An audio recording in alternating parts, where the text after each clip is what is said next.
আসসালামু আলাইকুম। WordPress website design and development টিউটোরিয়ালের আজকের পর্বে স্বাগত জানাচ্ছি। আমি আকলিমা আক্তার।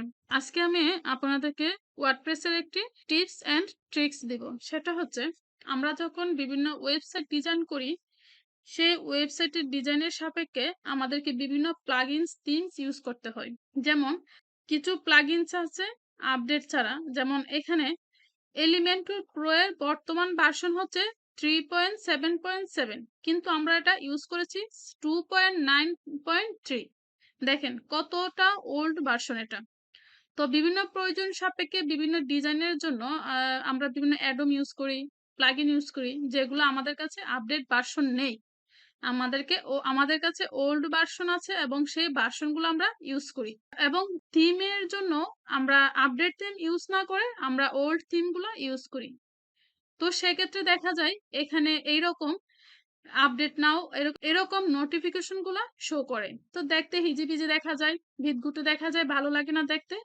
তো অনেক সময় ক্লায়েন্ট কি হয়, অনেকটা কনফিউজড হয়ে যায় যে আমরা থিম প্লাগইনস গুলা আপডেট ভার্সন গুলা ইউজ করি কিনা। তো আমাদের কাছে তো এই মুহূর্তে আপডেট থিম প্লাগইনস গুলা নাই। তো আমরা কি করব? আমরা কিভাবে আমাদের ক্লায়েন্টের প্রবলেম কোয়েশনের আনসার দেব? তো সেই ক্ষেত্রে কোনো ক্লায়েন্ট যেন সে আপডেট নাও নোটিফিকেশন গুলা যেন না দেখতে পারে, সেজন্য আমরা একটা প্লাগইনসের হেল্প নিব। সেটা হচ্ছে আমরা যাব অ্যাড নিউতে যাওয়ার পর আমরা এখানে সার্চ করব এই যে ইজি আপডেট ম্যানেজার।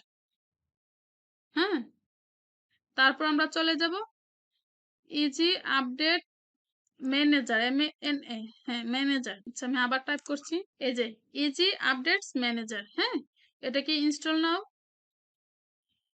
দেন অ্যাক্টিভেট করে আমরা এই ইজি আপডেটস ম্যানেজারের মাধ্যমে আমাদের অল ওল্ড প্লাগইনস এবং থিমকে হাইড করে নিতে পারবো। আর এরকম আপডেট নাও নোটিফিকেশন গুলা এখানে আসবে না। তো এরকম আসলে আপডেট নাও নোটিফিকেশন গুলো আসলে থিম প্লাগইনস এর মধ্যে আমাদের সাইটের স্পিডও কিন্তু কমে যায়। তো স্প্লিট করার জন্য আসলে আমাদেরকে এই আপডেট নাও নোটিফিকেশন গুলাকে অফ করতে হবে। তো সেই জন্য আমরা কি করেছি, ইজি আপডেটস ম্যানেজার এই প্লাগইনস এর হেল্প নিব।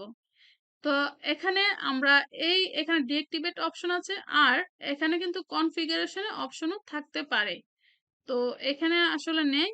তো আমরা কোথা থেকে সেই অপশনটা পাবো? এই যে automatic updates managed by easy updates manager, এখানে ক্লিক করব। ক্লিক করার পর আমরা চলে যাব প্লাগইনসে আসার পর আমরা এখানে আমাদের ইনস্টল প্লাগইনস গুলা দেখতে পাচ্ছি। তো আমরা এখানে অল প্লাগইনস কে সিলেক্ট করব, দেন বাল্ক অ্যাকশনে যাব। এই যে প্লাগইন আপডেটস অফ, আমরা সবগুলো আপডেট নোটিফিকেশন গুলাকে অফ করে দিব। দিলে আমাদের প্লাগইনসে আর কোনো আপডেট চাইবে না, আমরা ওল্ড ভার্সন গুলাকে ইউজ করতে পারবো। দেখতে অনেক ভালো লাগবে এবং ড্যাশবোর্ডটা দেখতেও অনেক ভালো লাগবে, একদম ক্লিন লাগবে। তারপর থিমসে যাব। থিমসেরও কি করব, আমাদের আপডেটটা বন্ধ করার জন্য আমরা এখানে ক্লিক করব, দেন থিমস আপডেট অফ, তারপর অ্যাপ্লাই করে দিব, শেষ। এখন আমরা যদি প্লাগইনসে যাই, দেখেন এখানে প্লাগইনস অপশনটা একদম ক্লিন। এখন ক্লায়েন্ট আর কিছুতেই বুঝতে পারবে না যে প্লাগইন গুলো আপডেট চাচ্ছে এবং আমরা আপডেট ভার্সন ইউজ করেছি কিনা সেটা আর কিছুই বুঝতে পারবে না। ওকে, এখানে আর কোনো আপডেটের নোটিফিকেশন আসবে না। ঠিক আছে? তো আমরা এইভাবে আসলে আমাদের থিম প্লাগইনস এর আপডেট গুলোকে কন্ট্রোল করতে পারি। কিসের মাধ্যমে? ইজি আপডেট ম্যানেজার এই প্লাগইনস এর মাধ্যমে।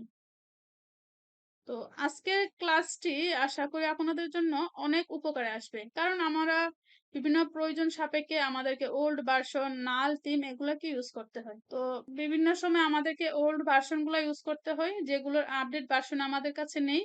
তখন আমরা এই ইজি প্রসেসিং এ এই সব আপডেট নোটিফিকেশন গুলোকে অফ করে দিতে পারবো।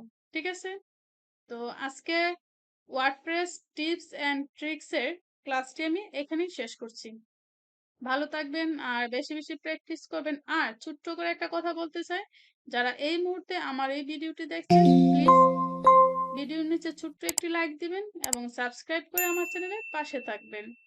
আর আপনাদের এক একটা লাইক এক একটা শেয়ারে কাজ করবে। তো ভালো থাকেন, সুস্থ থাকেন। আল্লাহ হাফেজ।